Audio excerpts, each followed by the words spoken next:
예레미야 14장 13절에서 18절까지 말씀 묵상하겠습니다. 예레미야 14장 13절에서 18절까지 말씀입니다. 말씀 읽겠습니다. 이에 내가 말하되 슬포도소이다. 주 여호와여 보시옵소서. 선지자들이 그들에게 이르기를 너희가 칼을 보지 아니하겠고 기근은 너희에게 이르지 아니할 것이라. 내가 이곳에서 너희에게 확실한 평강을 주리라 하나이다. 여호와께서 내게 이르시되 선지자들이 내 이름으로 거짓 예언을 하도다.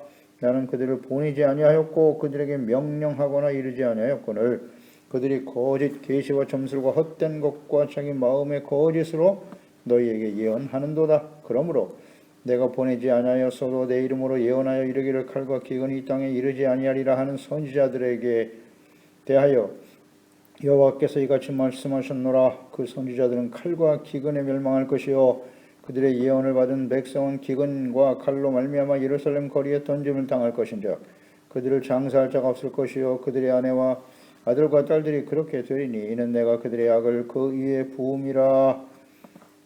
너는 이 말로 그들에게 이르라. 내 눈이 밤낮으로 그치지 아니하고 눈물을 흘리리니 이는 처녀딸 내 백성이 큰 파멸 중한 상처로 말미암아 망함이라. 내가 들에 나간즉 칼에 죽은 자요 내가 성읍에 들어간즉 기근으로 병든 자며 선지자나 제사장이나 알지 못하는 땅으로 두루 다니도다. 아멘. 거짓 선지자들에 대한 하나님의 보응. 하나님의 백성들이 어그러진 길로 가면서 오히려 그걸 더 사랑하고 하나님의 말씀으로 돌이켜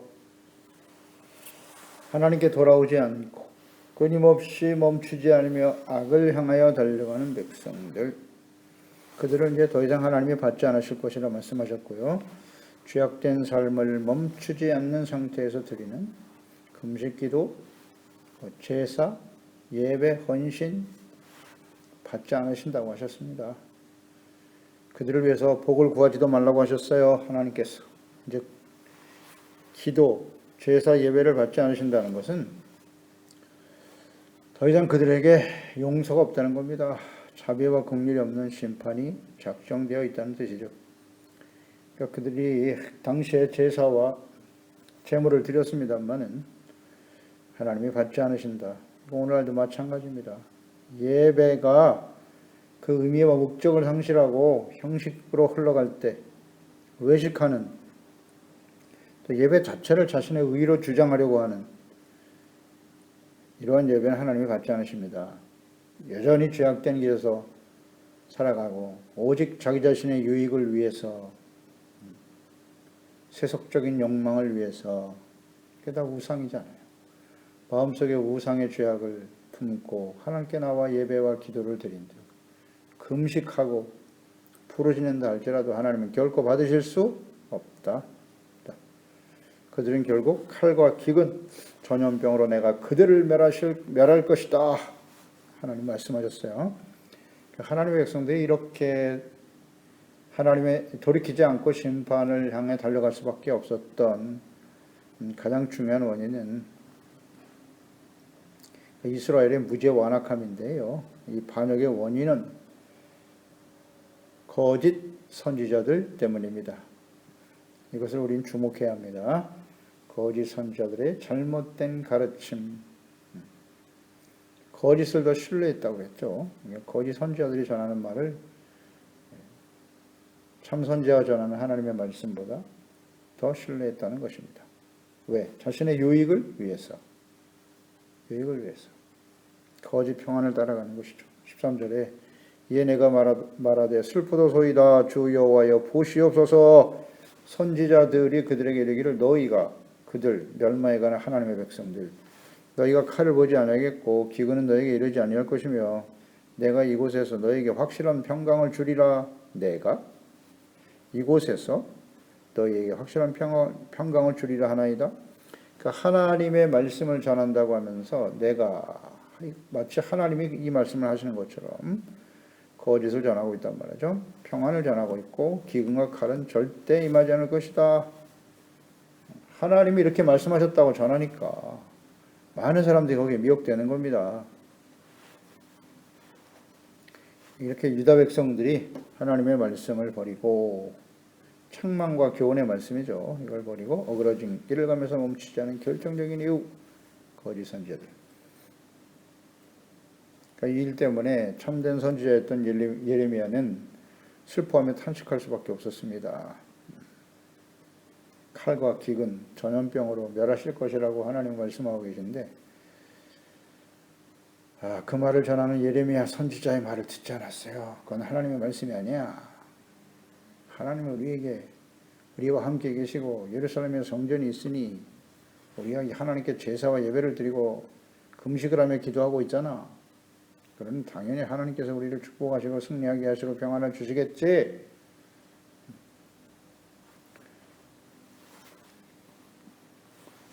그러니 거짓 선지자의 말에 귀를 기울일 수밖에 없어요. 거짓 선지자들은 그러한 심리를 이용하는 것이죠. 정확하게 알고 있어요. 사람들을 호도하고 자신을 따르도록 자신의 말이 마치 하나님의 말씀에 진리인 것처럼 가르치고 전하는 거죠. 심판이 임박한 때에는 거짓 선지자들을 조심해야 합니다. 마태복음 24장 마지막 때 징조에 대해서 예수께서 말씀하시면서 24절에 거짓 그리스도들과 거짓 선지자들이 일어나 큰 표적과 기사를 보여 할 수만 있으면 택하신 자들도 미혹할 것이다 말씀하셨고요. 베드로후서 2장 2절에 그러나 백성 가운데 또한 거짓 선지자들이 일어났으니 이와 같이 너희 중에도 거짓 선생들이 있으리라. 그들은 멸망하게 할 이단을 가만히 끌어들여 자기들을 사신 주를 부인하고 임박한 멸망을 스스로 취하는 자들이다. 이미 그 당시에도 있었고 모든 시대에도 있었고 오늘날 이 시대는 더더욱 기승을 부리고 있는 것이죠. 거짓 선지자들이. 왜냐하면 요한계시록 인류 역사의 마지막 심판의 때가 임박한 시대이기 때문에 그래요. 이것을 우리는 잘 생각해야 합니다. 예수께서 말씀하셨잖아요. 거짓 선지자 조심하라고. 요한일서 4장 1절에 사랑하는 자들아 영을 다 믿지 말고 오직 영들이 하나님께 속하였나 분별하라. 많은 거짓 선지자가 세상에 나왔습니다. 이 시대는 아주 가득합니다. 거짓 선지자들이 창궐합니다. 이것을 잘 깨달아야 됩니다. 거짓 선지자들은 물론 이단입니다. 예수 그리스도를 부인하고 예수를 믿는 것처럼 하나님의 이름을 들먹이지만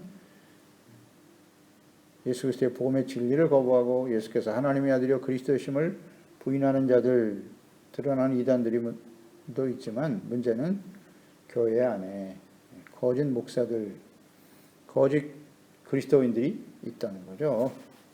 아주 많습니다. 이걸 조심해야 한다고 말씀하시잖아요. 그래서 살전 5장 2절로 3절에 주의 날이 밤에 도둑같이 이를 줄을 너희 자신이 자세히 알기 때문이다. 그들이 평안하다 안전하다 할 그때에 임신한 여자에게 해산의 고통 이름과 같이 멸망이 갑자기 그들에게 이르리니 결코 피하지 못하리라. 주님의 재림이 임박한 시대를 살고 있는데요.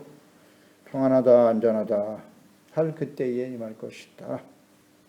거짓 평안을 잘한단 말이에요. 14절에 거짓 선지자들은 하나님께서 보내신 자들이 아니다. 거짓 선지자들의 실체죠.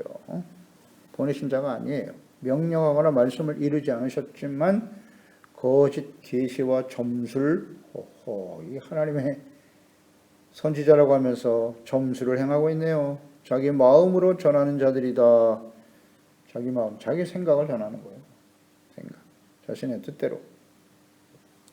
계시라고 하는 것은 하나님께 숨겨졌던 것을 열어서 보여주시는 것인데 하나님께서 열어 알게 하시는 말씀이 계시입니다.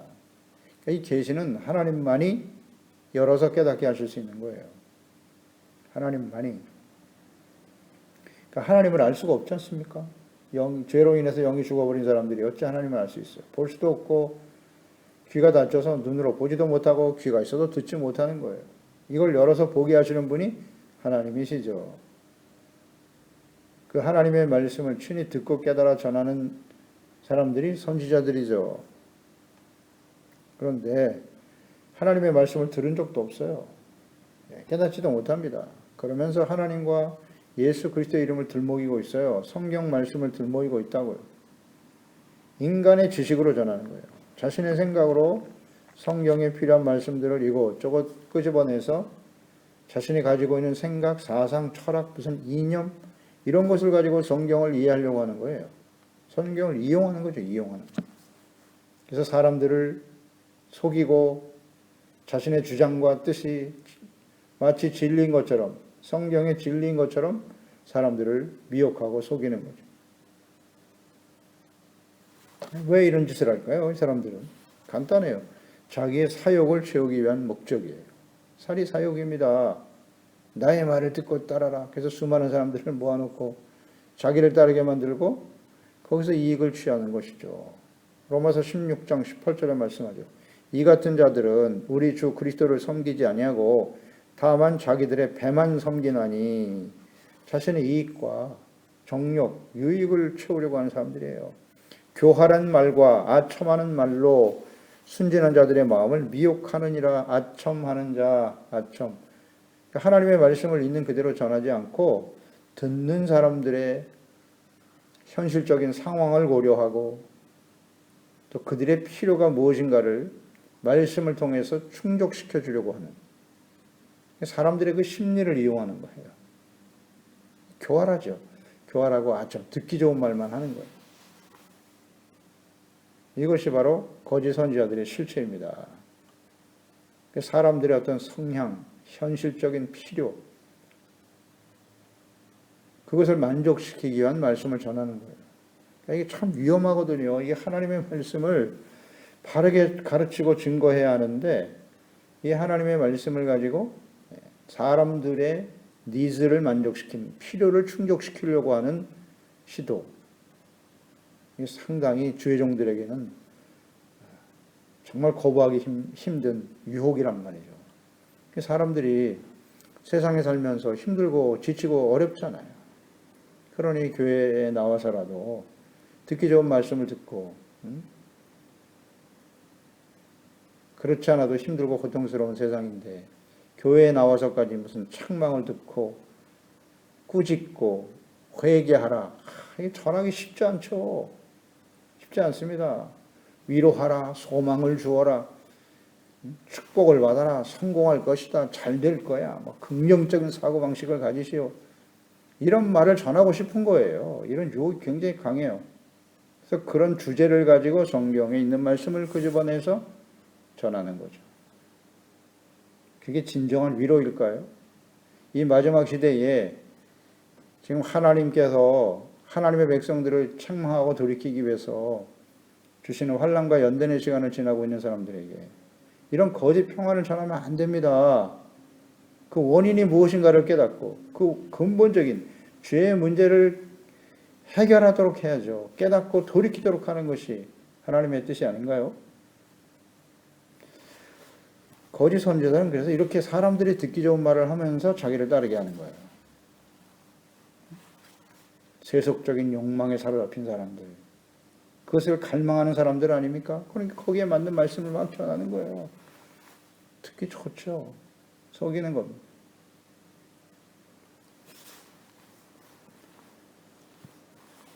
이념적으로 편향된 사람들을 끌어모으기 위해서 거기에 필요한 말씀을 계속 몰아가는 거예요. 하나님의 말씀을 바르게 이해하고 깨닫고 전하기보다는 눈에 보이는데 이걸 깨닫지를 못해 사람들이 미혹하는 거죠. 미혹하는 거죠. 순진한 자들의 마음을 미혹하는 거예요. 교활한 말을 하죠. 듣기 좋고 좋게 만드는 거죠.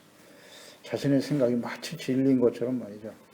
성경을 들먹이면서 이 실체를 알아야 되는데 하나님의 말씀을 제대로 이해하고 깨달으면 알 수 있는데요. 그러니까 오직 계시는 하나님 말씀뿐입니다. 성경만이 계시예요. 그러니까 성경 이외에 다른 계시는 절대 없어요. 그러니까 성경 이외에 다른 것을 가르치고 받아들이는 것은 그것은 성령이 아닙니다. 절대로 인정할 수 없어요. 그것이 이제 눈에 드러지는 이단들의 모습이잖아요. 이단들은 성경 이외에 반드시 다른 것을 가르쳐요. 자신이 무슨 특별한 계시를 받고 깨달은 또 다른 것을 가르친단 말이에요. 그거 다 이단입니다. 성경 이외에 다른 걸 가르치면 안 돼요. 성경만이 계시예요. 또 하나 문제는 뭐냐면 이 성경 66권을 진리로 믿는다고 하고 성경 66권에 있는 말씀을 가르치고 증거한다고 하면서 자신이 생각하는, 자신이 나름대로 만들어낸 어떤 사상과 철학, 이념을 기조로 해서 자신의 생각을 가지고 성경을 이용하려고 하는 이런 거짓 목사들이 너무나 많아요. 그러니까 성경은 하나님의 성령의 감동으로 기록된 것입니다. 그러니까 하나님의 영으로 감동된 사람들에 의해서 기록된 것이고, 또 하나님의 성령으로 거듭나고 하나님의 성령, 지혜와 계시의 영이신 성령으로 감동되지 않으면 하나님을 알 수도 없고 이 하나님의 말씀에 대한 이해를 할 수가 없습니다. 여러 번 강조드렸지만 이 성경 말씀은 신학 공부를 해서 박사 학위를 받고 그래야 바르게 알고 가르칠 수 있는 게 아니에요. 어린 아이들도 듣고 깨달을 수 있는 말씀입니다. 계시니까요. 계시기 때문에 인간적인 지식으로는 이 접근이 잘 안 돼, 이해가 안 됩니다. 앞뒤가 안 맞아요. 하나님의 성령으로 거듭나면 누구든지 이해할 수 있고 깨달을 수 있는 거예요. 이 간단한 진리인데요. 지혜와 계시의 영으로 우리를 하나님을 알게 하신단 말이죠. 그러니까 하나님을 알 수 있는 방법은 무엇입니까? 성경이죠, 성경. 그러니까 하나님께서 지혜와 계시의 영이신 성령으로 거듭나고 감동시켜 주심으로써 성경을 읽고 깨닫게 하시는 거예요. 성경에 계신 하나님, 이 말씀 속에 계신 하나님, 그 하나님을 알게 되고 그 보내신 자 예수 그리스도를 아는 것이 영생이라고 하셨잖아요. 지혜와 계시의 영이 대단히 중요해요. 성령으로 거듭나야 됩니다. 근데 거듭나지 못한 사람들이 무슨 박사학위를 받고 신학교를 나왔다고 해서 다 목사를 세워주니까 잘못된 걸 가르치는 거예요. 이게 실체인데요. 따라서 이 사람이 거짓 선지자 목사인지 아닌지를 어떻게 우리가 분별해야 할까요? 지혜와 계시의 영이신 성령으로 거듭난 사람인가? 또 끊임없이 기도하며 성령님의 인도하심을 받는 사람인가? 어떻게 알 수 있어요? 성령의 인도하심을 따르는 사람인지 아닌지. 열매를 보면 알겠죠. 열매. 육체의 열매가 아니면 성령의 열매 둘 중에 하나라고 갈라디아서 5장 19절에 잘 나와 있잖아요. 그러니까 성령의 열매는 사랑, 희락, 화평, 오래 참음, 자비, 양선, 충성, 온유, 절제입니다. 이 외에는 이것이 모든 율법의 핵심적인 가르침이라고 말씀하시잖아요. 예수님의 인격이고 그 나머지는 다 육체입니다. 늘 강조드리죠. 사랑, 희락, 화평은 하나님과의 관계 속에서 주어지는 열매입니다. 하나님 사랑은 이웃 사랑으로 연결되는 것이고 사랑이라고 하는 것은 하나님의 말씀을 가지고 지켜 행하는 것이라고 하셨죠. 그러니 마음에 화평이 있고 죄가 사함받고 용서받으니까 거기에 기쁨이 있는 것입니다. 대인관계에 있어서의 성령의 열매는 오래 참음, 자비, 양선이에요. 이 세 가지 열매밖에 없다고요. 성령의 열매는 대인관계에 있어서. 이거 분별을 못하나요? 열매를 보아 알 수 있는 거예요. 그래서 죄에 대한 책망과 교훈의 말씀을 전하고 있는가, 그리고 회개와 용서와 사랑을 균형 있게 가르치고 있는가, 이걸 잘 분별해야 돼요. 한쪽으로 치우치면 안 됩니다. 너무 죄에 대한 책망만을 계속 말하면 그것은 잘못하면 율법주의가 될 수 있어요. 근데 우리가 계속 선지자를 통해서 지금 말씀을 통해 묵상하고 있습니다만, 자 보세요. 이 선지자들에게 주시는 말씀은 어떤 내용이다? 회개입니다. 돌이키지 않으면 하나님의 심판, 공의가 임할 것이다. 근데 그 말씀만 있습니까? 아닙니다. 왜 그 말씀 하시는 거예요? 그 근본 기저에는 하나님의 사랑이 있다. 하나님은 공의로우신 분이니까 죄를 깨닫고 돌이켜라. 그러면 자백하고 돌아오면 하나님은 얼마든지 너를 용서해 주신다.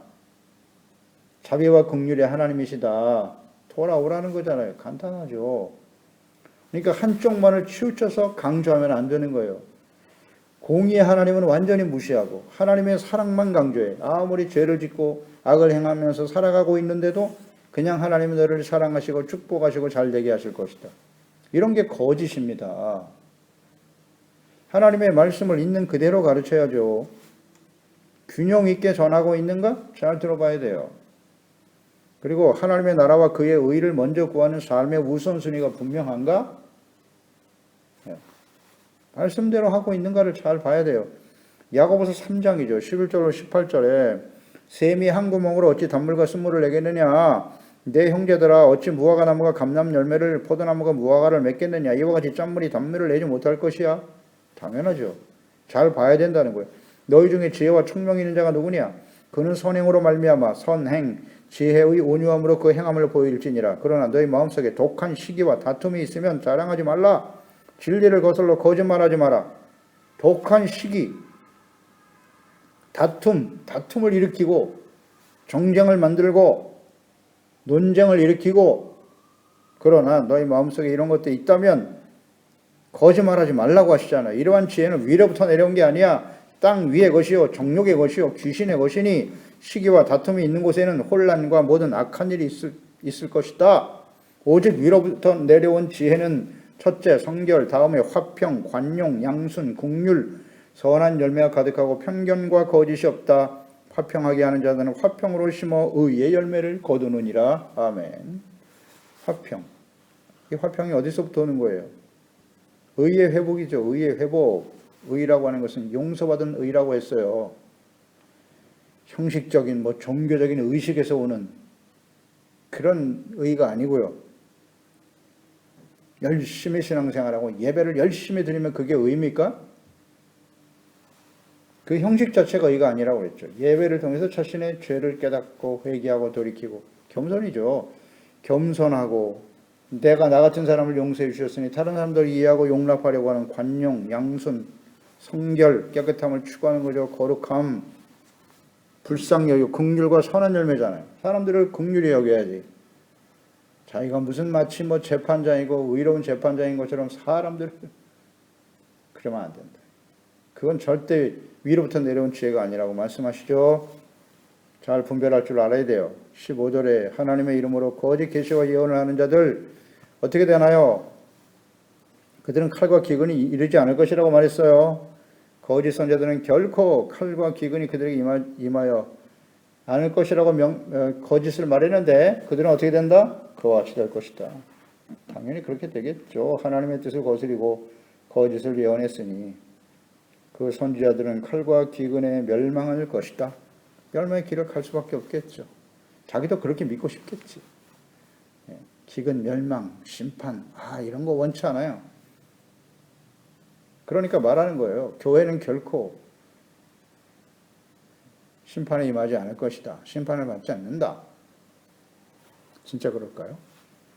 이스라엘 백성들 보세요. 왜 그들이 하나님의 심판 가운데 떨어졌는가? 이걸 잘못 이해하면 안 돼요. 요한계시록 마지막 심판과 관련해서 교회가 심판을 통과한다 안 한다 말하는데, 통과하는 것도 맞고요. 통과하지 않는 것도 맞는 거예요. 무슨 의미입니까? 교회가 환난을 통과한다고 하는 것은 어떤 사람들도 이렇게 이해해요. 교회이기 때문에 하나님께서 이 세상이, 이 온 지구가 멸망을 당해도 보호해 주실 거라고, 통과하면서 안전하게 하나님의 방법으로 보호해 주실 것이다. 그러면 코로나19가 전 세계에 지금 창궐하고 있는데 왜 교회에 하나님의 자녀와 백성들은 지켜주지 않죠? 그들이 왜 코로나에 감염되고 사망에 이르고 오히려 주변의 모든 사람들의 감염의 통로가 되고 있을까요? 이거 어떻게 이해하죠? 그 환난을 통과한다는 의미가 무엇입니까? 악을 행하고 돌이키지 않기 때문에 하나님의 심판 가운데 떨어진다는 거예요. 그런 의미지. 환난이 쏟아져도 교회만큼은 지켜주실 거라고. 그렇지 않아요. 하나님의 말씀을 바르게 이해해야죠. 통과하지 않는다는 의미는 이처럼 하나님 앞에 지금 이 선지자가 주는 계속 말씀을 듣고 깨닫고 준비되어져야 할 거 아니에요. 회개하고 돌이키고 의와 거룩함을 소중하게 여기고 애통하는 자들이 되는, 의를 생명처럼 소중하게 여기고, 그런 사람들이 하나님께서 건져주시겠죠. 예수님께서 마태복음 24장에 말씀하셨잖아요. 한 사람은 남고 한 사람은 데려감을 당한다고 분명히 말씀하셨잖아요. 데려가겠죠. 그래서 하나님의 의와 악에는 절대 함께 심판받을 수 없어요. 의는 건지시는 거예요. 그게 구원이잖아요. 이걸 이해를 못하나요? 이걸 똑바로 가르쳐야 합니다. 성경 말씀에 나타난 하나님의 뜻입니다. 중요한 건 거짓 선지자들은 다 사탄의 종들이라는 거예요. 사탄의 종들입니다. 그 배후에 사탄이 있어요.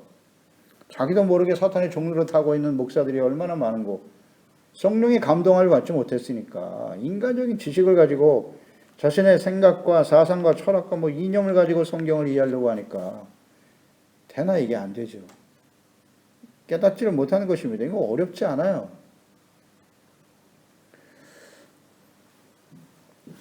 사탄이 있었다. 북이스라엘 시대 아하방 시대잖아요. 거짓 선지자들이 있었어요. 여호사밧과 아하방이 사돈을 맺었어요. 이게 하나님이 기뻐하지 않는 일이었죠.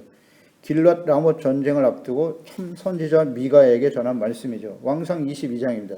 20절 23절에 보면 여호와께서 말씀하시기를 누가 아합을 꾀어 그를 길랏 라못에 올라가서 죽게 할고 하시니 하나는 이렇게 하겠다 하고 또 하나는 저렇게 하겠다 하였는데 한 영이 나와 여호와 앞에 서서 말하되 내가 그를 꾀겠나이다.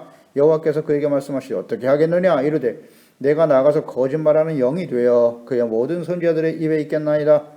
여호와께서 이르시되 너는 꾀겠고 또 이루리라. 나가서 그리하라 하셨은즉 이제 여호와께서 거짓말하는 영을 왕의 이 모든 선지자의 입에 넣으셨고 또 여호와께서 왕에 대하여 화를 말씀하셨나이다. 미가야 선지자. 이 전쟁에 나가야 될지 말지. 여호사밧이 하나님을 경외하는 왕이기 때문에 하나님의 뜻이 어떠하신지 선지자를 불러 묻자 그랬어요. 그래서 모든 선지자들을 불러 모았더니 다 승리할 것이다. 아합 왕이여 가소서 승리할 것입니다. 그게 다 거짓이었다는 거예요. 미가야 선지자죠. 이것은 지금 거짓 영들이 들어가서 거짓말을 하는 것이요. 당신은 이 전쟁에 가면 반드시 죽을 거라고. 하나님이 심판하시는 자리라고 분명히 말씀했어요. 그랬더니 거짓 선지자 중에 시드기야 선지자가 일어나서 미가야의 뺨을 때리면서 야 누가 너에게 그런 말을 하더냐. 자신의 말이 진리인 것처럼 주장했죠. 어떻게 됐어요? 거짓 선지자들의 말을 믿고 전쟁에 참여했고 혹시 그래도 모르니까 왕의 옷은 여호사밧에게 입히고 자신은 변장하여 그 전쟁에 참여했잖아요. 혹시 몰라서 어떻게 됐나요? 거기서 죽었잖아요. 그게 하나님의 심판의 자리였어요. 거짓을 믿었어요. 거짓 선지자의 말을 듣고 나가니 하나님께서 거짓 영을 따르게 하는 것은 하나님의 심판의 과정이다. 그 역시 심판의 과정입니다. 그러니까 심판당하는 사람의 특성은 뭐다? 거짓을 따르는 거예요. 하나님의 참된 진리의 말씀을 따르지 않아요. 그래서 결국 멸망의 자리에 가게 되는 거예요. 오늘 이 마지막 시대도 마찬가지입니다. 이 마지막 심판이 임박해 있는데 그 심판에 처할 수밖에 없는 사람들은 이렇게 거짓을 믿게 되는 거예요. 자신의 선택이에요. 어쩔 수 없어요. 하나님이 이렇게 계속 말씀하시잖아요. 거짓 선지자들 조심하라고. 충분히 말씀하셨어요. 역사 속에. 예수님께서도 충분히 말씀하셨고 성경을 통해서 강조하셨습니다. 근데 돌이키지 못하죠. 결국 하나님의 진노의 심판에 처하게 되는 거예요. 그러니까 예레미야 당시에 거짓 선지자 숫자들이 훨씬 더 많았어요. 그들은 끊임없이 승리, 평안, 전쟁, 기근, 전황 이런 결코 일어나지 않는다. 우리는 승리할 거다. 평강이 찾아올 거라고 외쳤고 예레미야 선지자와 같이 죄에 대한 책망, 교훈, 회개, 용서, 회복, 공의와 사랑을 함께 전하는 말씀. 이 어떤 말씀을 선택해야 했을까? 거짓 선지자의 말을 들었잖아요. 거짓을도 신뢰했다고요. 그러니까 오늘 시대에 무엇이 진리고 무엇이 거짓인가를 똑바로 분별할 수 있어야 됩니다. 이 마지막 심판 임박한 시대에 어떤 말씀을 전하는 종들이 참된 선지자요 참된 목사일까요? 성경에는 물론 승리, 평안, 형통, 축복, 소망, 건강, 행복 이러한 말씀도 있어요. 또 책망, 훈계, 회개, 용서, 회복에 대한 말씀도 있지요. 어느 한 부분을 강조하면 안 돼요. 균형을 이루어야 돼요. 보세요. 하나님의 명령과 뜻, 의의 말씀에 순종할 때 주시는 언약이란 말이죠. 승리, 평안, 형통이라고 하는 것은 죄악 가운데 불의를 행하는데도 하나님의 자녀와 백성이기 때문에 무조건 승리하게 하시고 형통하게 하시고 복을 주신다? 아닙니다. 그렇게 가르치는 것은 거짓입니다. 신명기 7장 12절에 너희가 이 모든 법도를 듣고 지켜 행하면 다 조건절이잖아요. 조건절. 하나님의 언약은 조건입니다. 우리가 순종할 때 주어지는 약속입니다. 내 하나님 여호와께서 내 조상들에게 맹세하신 언약을 지켜 내게 인애를 베푸실 것이다. 아멘. 마태복음 7장 21절 23절에 산상수훈 이후에 율법의 말씀과 같죠. 산상수훈은 구약의 신명기와 같은 말씀이에요. 7장 21절 23절에 나더러 주여 주여 하는 자마다 다 천국에 들어갈 것이 아니요 다만 하늘에 계신 내 아버지의 뜻대로 행하는 자라야 들어가리라. 그날에 많은 사람이 나더러 이르되 주여 주여 우리가 주의 이름으로 선지자 노릇했고 주의 이름으로 귀신 쫓아내고 주의 이름으로 많은 권능을 행하지 아니하였나이까 하리니 그때 내가 그들에게 밝히 말하되 내가 너희를 도무지 알지 못하니 불법을 행하는 자들아 내게서 떠나가라 하리라. 분별할 수 있어야 합니다. 특히 이때는 마지막 때이기 때문에 거짓 목사 선지자들이 기승을 부리고 있습니다. 어떤 말이 진리의 말씀일까요? 이 마지막 때 들어야 될 말씀은 어떤 말씀일까요? 하나님의 성령으로 감동되어 하나님의 영에 감동되기 위해서 끊임없이 기도하고 성령님의 인도하심을 따라 하나님의 말씀을 묵상하고 바르게 깨달아서 이 마지막 때의 지혜로운 종들 정말 두렵고 떨리는 마음으로 하나님의 말씀 앞에 경건함과 거룩함을 지켜가는 우리 모두가 되어야 할 것입니다. 기도하겠습니다. 하나님 감사합니다. 오늘도 말씀을 통해서 이 마지막 때에 특히 마지막 심판을 향해 달려가는 하나님의 백성들의 특성, 그들은 죄악을 멈추지 않았어요. 하나님을 반역하고 하나님이 참된 선지자를 통해서 전하는 말씀, 책망, 회개, 용서와 회복에 대해서 말씀하신 거잖아요. 그러나 거짓 선지자들은 승리, 평안, 칼과 기근, 전염병은 절대 일어나지 않을 것이다. 분별했어야 하거든요. 그들은 거짓을 더 선택했고 그것을 신뢰했다. 그 결과는 멸망으로 이어졌죠. 오늘 이 마지막 시대도 마찬가지입니다. 거짓 선지자들을 조심하라고 예수님께서 말씀하셨고 이미 세상에 나와 있고 가득하죠. 결국 심판을 향해 달려가는 하나님의 자녀들의 특성은 거짓 선지자들과 거짓을 신뢰하게 되었다는 거예요. 오늘 이 시대에 우리는 어떤 말씀을 들어야 할까요?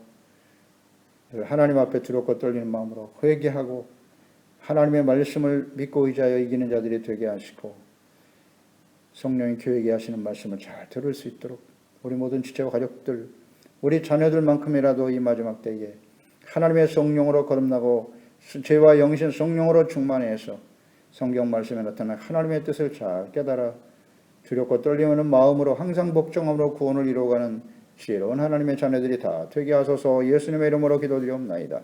아멘.